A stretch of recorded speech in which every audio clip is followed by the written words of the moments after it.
안녕하세요, 버식입니다. 자, 이 영상에서는 한국에서는 보기 힘든 해외 이색 꿀직업 탑5를 준비해봤습니다. 전 세계를 대상으로 하면 범위가 너무 넓어지기 때문에 일단 제가 거주하고 있는 호주를 중심으로 선정해봤습니다. 5위, 롤리팝 레이디.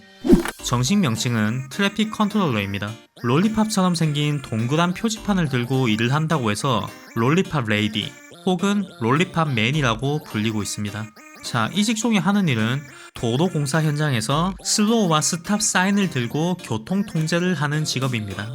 반대편 차선에 트래픽 컨트롤러가 슬로우 사인을 내면 거기에 맞춰서 스탑 사인을 내면 됩니다.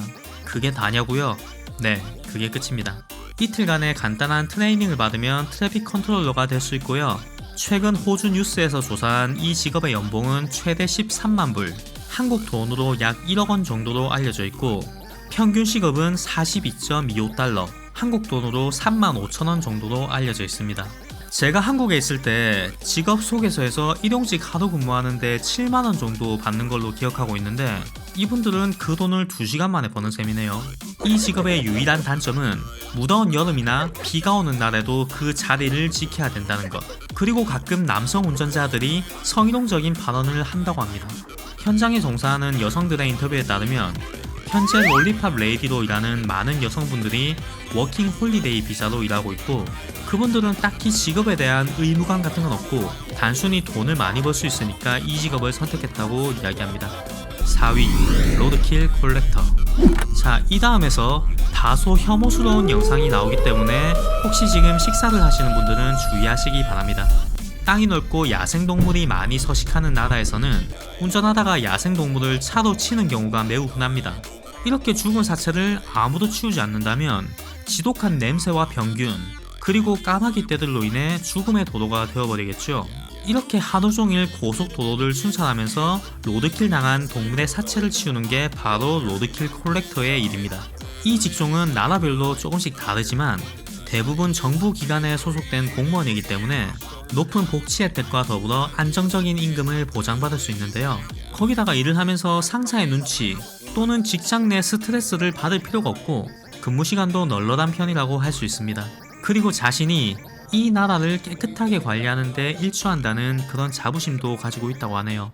단점이라면 아무래도 죽은 동물의 시체를 치우는 일이다 보니까 더럽고 역한 상황을 자주 마주할 수 있다는 점. 그리고 캥거루나 사슴 같은 커다란 동물보다는 작은 동물이 더 치우기 힘들다고 합니다. 왜냐하면 큰 동물의 시체는 도로 밖으로 튕겨져 나가서 그 형체를 유지하고 있는 경우가 대부분인데 작은 동물은 도로 중간에서 자동차들이 수십 차례 밟고 지나갔기 때문에 거의 대부분 쥐포가 되어 있는 경우가 많기 때문이라고 하네요.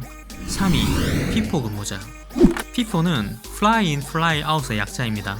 비행기로 출퇴근하는 그런 직종을 일컫는 말입니다. 얼핏 들으면 한국의 출장 같은 그런 개념과 비슷하다고 생각할 수 있는데 출장과는 많이 다릅니다. 호주처럼 미개발 지역이 나라 전체의 절반이 넘는 나라에서는 차를 타고 가기 어려운 지역에 광산이나 천연가스 같은 프로젝트가 진행되는 경우가 많습니다. 그런 곳에서 일을 하는 노동자들은 비행기를 타고 2주 동안 사이트에서 근무를 하고 다시 비행기를 타고 집으로 돌아와서 일주일을 쉬는 그런 방식으로 근무를 합니다. 계약 조건마다 조금씩 다르긴 하지만 엔지니어들의 경우에는 집에 돌아와서 쉬는 기간에도 임금이 제공됩니다. 출퇴근할 때 필요한 비행기 티켓, 그리고 사이트에서 근무할 때 제공되는 숙박과 식사는 모두 뷔페식으로 회사에서 무료로 제공해줍니다. 피포 근무자는 엔지니어뿐만 아니라 엔지니어를 보조하는 어시스턴스 혹은 요리사, 키친핸드, 하우스키핑 같이 숙박에 관련된 모든 직종이 해당됩니다. 이 직업의 장점은 도시보다 평균적으로 높은 임금, 그리고 돈을 쓰고 싶어도 쓸 시간이 없어서 강제로 돈을 모을 수 있다는 그런 장점이 있고요. 단점으로는 출근할 때마다 지긋지긋한 비행기를 타야 된다는 점, 그리고 가족이나 친구들과 보낼 시간이 많이 부족하다는 것, 이런 게 단점이 될 수 있겠네요. 2위, 벌룬 파일럿. 유명한 해외 관광 명소에서 빠지지 않고 등장하는 게 하나 있죠. 바로 벌룬입니다. 정말 평화롭고 아름다워 보이는 이 벌룬을 운전하는데도 라이센스는 꼭 있어야 되는데요. 벌룬 라이센스는 약 3개월의 트레이닝을 거치면 취득할 수 있다고 합니다. 하지만 관광객들을 태우고 벌룬을 운전하는 조종사가 되기 위해서는 충분한 비행 경력과 엄격한 심사를 거쳐야 된다고 합니다. 벌룬 비행은 기후변화에 큰 영향을 받기 때문에 사계절 내내 온화한 기후를 유지하는 지역에서 운영이 되는 경우가 많고요. 그 외에 벌룬 페스티벌 같은 이벤트 형식으로 단기적으로 시행하는 나라도 많습니다. 벌룬 파일럿의 연봉은 호주의 경우 평균 연봉 75,000불, 한국 돈으로 약 6천만원 정도 되며 그리고 연간 4주의 유급 휴가를 보장해주고 있습니다. 물론 특정 지역이나 회사에 속해 있지 않고 전 세계 페스티벌을 돌아다니면서 활동하는 벌룬 파일럿들도 많다고 합니다. 세계 여행 가고 돈도 벌고 여행 좋아하는 사람들에게는 정말 꿈의 직종이라고 볼 수 있겠네요. 1위, 섬 관리자. 정식 명칭은 아일랜드 케어테이커입니다. 이미 한국에서도 몇 번 소개가 된 그런 직업이기도 합니다.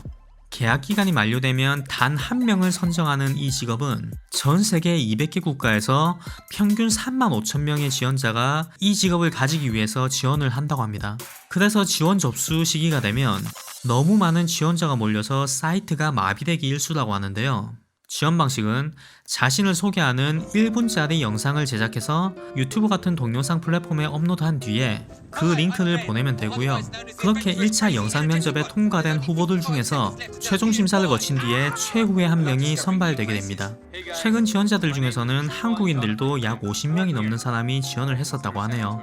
호주 퀸즐랜드 관광청이 그레이트 베리어 리프를 전 세계에 알리기 위해서 시행한 마케팅의 일환인데 이 직종의 연봉은 무려 15만 달러, 한국 돈으로 약 1억 2천만 원의 연봉을 받습니다. 선정이 되면 파트너 1명 혹은 자녀를 포함한 가족이 함께 지낼 수 있고요. 일하는 동안 섬 내에 위치한 숙소를 무료로 제공받게 됩니다. 섬 관리자가 하는 일은 섬에 사는 동물들에게 먹이를 주는 일, 등대 같은 건물을 유지보수하는 일, 희귀종의 조류를 관찰하고 잡초를 제거하는 등 기초적인 유지 보수 작업부터 여행사와 주기적으로 연락하면서 섬에 방문하는 관광객들을 안내하는 역할까지 해야 되는 생각보다 할 일이 엄청 많은 직업이에요. 이 캠페인의 첫 시작이었던 2009년의 해밀턴 섬 관리인은 6개월 단기 계약에 수영장이 딸린 6성급 리조트 숙소를 무료로 제공받아서 꿈의 직업이라는 별칭이 붙기도 했지만 현재는 포트 더글라스 근처에 있는 우드 아일랜드로 관리 지역이 변경되면서 예전처럼 고급 리조트 같은 숙소는 지원하지 않고요. 하지만 여전히 자유와 레저를 즐기는 사람에게는 꿈의 직업으로 각광받고 있으며 현재는 퀸즐랜드 지역 외에 캥거루 아일랜드나 혹은 다른 나라에서도 아일랜드 케어테이커를 모집하고 있다고 합니다. 감사합니다.